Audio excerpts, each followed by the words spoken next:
Magandang mag-housing loan sa Pag-ibig dahil meron silang tinatawag na advance principal. Sa advance principal, mababawasan ang interes ng loan mo versus sa advance payment.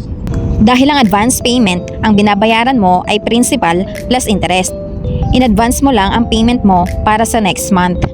Halimbawa, ang monthly amortization ko ay 6,000. Kapag bin-breakdown, 2,000 sa principal, 4,000 sa interest.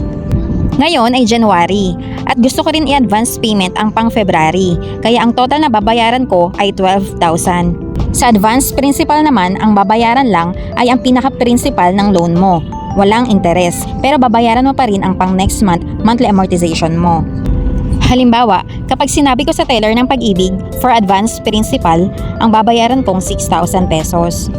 Ibabawas nila ito sa pinaka-ni-loan ko. Example, 1 million loan amount minus 6,000 pesos is equal to 994,000 na lang ang pinaka-principal loan ko. Pero kailangan ko pa rin magbayad ng monthly amortization for the current month. Ang advantage ng advance principal ay liliit ang interest at mababawasan ang terms of years to pay mo.